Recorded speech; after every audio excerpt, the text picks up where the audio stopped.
Well, this one can only apply to Bill. Years ago, you began an organizational improvement effort that has seemingly been abandoned. The foundation of this effort was ethical actions at all levels. I think most deputies find it peculiar that the person leading this effort and demanding that our lives be unsullied by unethical decisions was the same person who had the most significant ethical lapse of any deputy currently working here. This deputy's actions were immoral, unethical, and illegal, resulting in a young woman being victimized. The deputy in question was even a supervisor with our office at the time. Yet within weeks of being punished for his illegal behavior, he was promoted. It wasn't long after that, he was promoted again, this time to a position that placed him in charge of judging all deputies' ethical behavior. Why would you promote someone obviously lacking in character and give this person the authority to pass judgment on the behavior of all the deputies? Let me clarify first how this young woman was victimized. This case was fully investigated by an external agency. This crime did not happen in the city. This alleged crime did not happen in unincorporated Whatcom County. It happened in one of the cities, and it was investigated by that city police department. It was reviewed by the prosecuting attorney. It was reviewed by the city prosecutor in the city where it was alleged to have occurred. And there was a decision made that insufficient evidence existed to proceed with a criminal prosecution.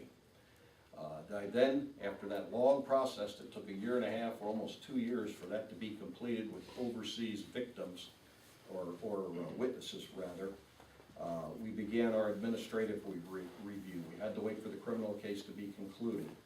I reviewed this with the civil end of our prosecutor's office. They told me, based on the evidence and based what's actually in the file, not what we're reading today on internet circles, the maximum discipline that could be administered in this case, I believe they said 5 days. And I think I gave double or triple that, if my memory serves me right. This person was very candid. He admitted that he had a lapse in judgment, that he made a serious mistake. And when people make serious mistakes here and they own up to it and they're honest, I think it's worth our effort to try to rehabilitate them and bring them into the fold and use their talents to the best of the organization's ability. I think this is a very talented individual that paid a heavy price. He accepted his discipline, and he was promoted. Okay, well, I would agree that when people make mistakes here, they're given the benefit of the doubt, and often they do very well. The question stands. I would say the vast majority of this room has not had a similar ethical lapse, and we're not rapidly getting promoted up the chain. So again, how do we take a person like this who has this problem? I don't care if it's prosecutable or not. The incident occurred, and now this person is immediately thrust into a position to check the ethics of all kinds of people who haven't had these kind of problems. I think it just stretches credulity of this person, and all of us look at it and say, well, who is this guy to be judging me? Well, Bob, I can't go into the specifics of this case because of some decisions that are involved now, the privacy of disciplinary rules, I'm sure you're well aware of. But I think this case is portrayed as far more egregious. I recently went back again and listened to all the tapes, listened to the witnesses, this young woman's tapes of what she alleged, and what people are circulating as to what happened, and memos that were written 2 years after the fact and published. So I have confidence in the supervisor. He's done a good job, and there's not been another lapse in judgment since. And I followed what our personnel guidelines are for progressive discipline, and he's doing a fine job. Okay. So last round here. Last round of questions. Steve.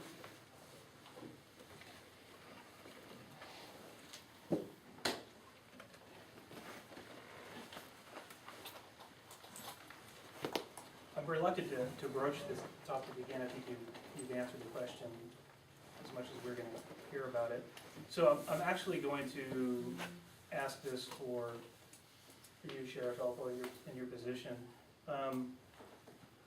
We're heading down the path, Whatcom County, of building a new jail, or siting a new jail and creating it. And in my opinion, it seems that you've advocated for one thing and now are kind of going back on how big it needs to be and where it needs to be located.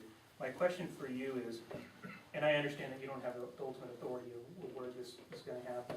If you could advocate but you do have the authority to actually advocate for a position, where specifically would you advocate locating a jail? Oh, I'm happy to answer that question. That jail needs to be, in the history of Whatcom County, which is 160 years, the jail's been located at 7 different locations. So every generation, we build a new jail and we start over from the beginning. That jail needs to be located somewhere with easy north-south I-5 access, in my view. It needs to be built from our current population trends. I would recommend 600 beds. I've gotten a grant from the National Institute of Corrections to help the group that's studying that decide how large the jail should be and where it should be located. I also think it needs to be centrally located for law enforcement. We get traffic jams in Bellingham, as you all know, trying to get back and forth to the courthouse. I want that jail built near I-5 so deputies, troopers, and the Sumas police and all the small agencies can drop people off quickly and then get back out to serving the citizens of Whatcom County. Build it, we have very finite resources for criminal justice purposes in Whatcom County. If we build a vertical jail in downtown Bellingham, it's gonna cost 3 times the number of people to operate it. We want this built on a horizontal plane, a central control system, so we can operate it with close to the number of corrections deputies that we currently have. And if and when the need comes to expand, we can incrementally add on space as needed. Okay, as a follow-up, you didn't answer my question. On What question didn't I answer? I'm sorry. Where specifically would you locate it? I told you, near I-5. I don't have the authority to condemn people's property or buy people's property. That's what the jail planning task force. I'm giving them general guidelines as to what the criteria. It's not up to me to decide whose property the jail is going to go on. That would be inappropriate. Thank you for the follow-up question and follow-up answer. Bill, your third question? Sure. My next question is for Bob. On your website, you state that Bellingham Police Department has developed their own quality RMS. They offered it to the Sheriff's Office for free 8 years ago. Unfortunately, the Sheriff's Office remains stubbornly out of the loop. As Sheriff, I will immediately accept Bellingham Police Department's generous offer. Are you aware that a grant-funded review of computer infrastructure indicated that the county's 1980s system will not support long arm or any modern records management system, and the efforts that have been put forth to correct that situation, and that even if you accept long arm, it will not function? It won't, huh? It won't. Okay. Well, I know we do have a crumbling infrastructure, both physical and computer. But I asked that question specifically of you and your staff during our all-hands meeting last fall. And I received 3 different answers when I asked this question: why don't we have long arm? The first answer was because we're going to get a cutting-edge RMS system. So we went into the details of that. How are we gonna do that? Where's the funding? We don't have it. Okay, well, I don't know how we're gonna get a cutting-edge system when we have no funding for it. There is no plan. The second answer was, it doesn't have a jail module. Okay, well, that's fine. It's a system that was built by capable people, and they can certainly add a jail module to it. The third reason was that it was a specialty system that was built only for this particular agency. And my response to that is, they're all specialty systems. They're for specific agencies. You've got to tweak all of them. Never at any point has anyone who I've asked in this agency, and I've asked numerous times, told me, oh, well, this is our problem, that our aging infrastructure won't handle it. So I'm glad to see that information now. I've tried to get it for years, and this is the first time I've heard that.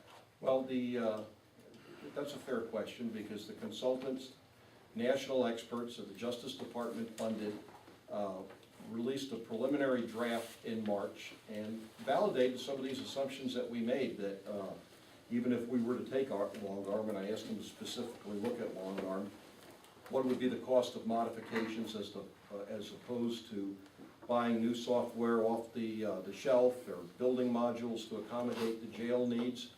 And that's what they're gonna provide in their final report, and a funding strategy to make sure that we're able to obtain that. And also incorporate, very probably, some data warehousing so we could lease a system and lease space that we can get the data. It doesn't make any difference to me whether it's long arm or another functional system. As long as we could exchange information with the other law enforcement agencies, we could share information and improve our efficiencies and better serve the citizens of Whatcom County, that's what I want to see done. Okay, so we have spent $59,000 on a consultant, correct? To look at an RMS system. And do you recall that we had this meeting and I asked these questions? I'm just wondering if we're. Is this the we're- general meeting This is we the had in general meeting labor? last Yeah. fall, yeah, okay. And we're gonna spend the $59,000 on a consultant to come in and tell us what the cutting edge system is going to be, which I assume the cutting edge system certainly not gonna be able to be handled by our crumbling infrastructure then. So that apparently is out the window. I asked how we're gonna fund this, and the answer was, we have no way of funding it. So once again, for the appearance of doing something, we get a grant to go out and look for a system, knowing that the end result is we can't get the system. And I just find this kind of waste appalling. This is the type of stuff that every day drives me crazy. We make it look like we're doing something. Here's $59,000, here come the consultants, and what do we do with it? We already know before we pay them their first $1,000, we can't implement whatever they're gonna recommend. So why would we do such a thing? Well, we want to make sure that we don't make mistakes in what funding we do have for a records management system and increase technology, that we buy the right thing, that we have something that's fully functional. And I don't think that's a waste of money. We don't have that kind of expertise in-house or in the county. And that's what, I think we have a very good opportunity to share data with the federal government who's interested in our data, and have them pay a substantial amount of the cost so we can get something done. Thank you. Okay, so, Bob, the final, question is yours to ask, and then, after we've gone through that cycle, we'll take our short break, and it'd be really swell if the pizza was here. It is. It is. Take a quick break, and then, open it up to, Q&A there at the end. Are you preferring a short question on this one? Is that what you're saying? That's up to you, man. Under 2 minutes. All right, well.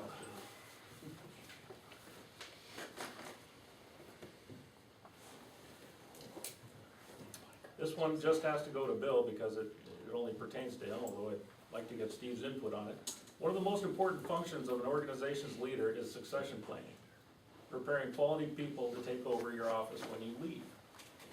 This is what businesses and organizations do. That's how they continue to function well. So who have you developed or coached over the 8 years you've been here to take over this office when you leave? I don't think it's up for me to choose my successor. That's up to the voters of Whatcom County to decide who's going to replace me when I'm ready to leave. I have made sure I'm working, I see a lot of bright leaders in our organization, even at the deputy rank. I see people at the sergeant's rank. I think Chief Chadwick is really doing an exceptional job. We're preparing to get them for some more leadership training through the FBI Academy. We've taken advantage of every leadership opportunity to train these people here locally. We certainly want to have people that could step into my shoes on short notice, but I consider the age of the people that are here, their eligibility for retirement, what they've told me, what their plans are for the future. So I think I'm looking at the lieutenants and or not the lieutenants, I'm sorry, the chief level is probably if someone internally is selected. But there's a lot of bright people with decades of incremental experience here in our community and in the state of Washington that have been police chiefs. They've come up through the ranks. They've had a good record of accomplishments and a good record of success. So I think a sheriff's office is unlike a police department. I think that's a community decision as to who becomes the sheriff, but I certainly want to have the best people here trained and ready to step into those shoes. Well, I absolutely agree. It's up to the community. It's an elected position. But I think it's also our responsibility to make sure we're pumping out quality people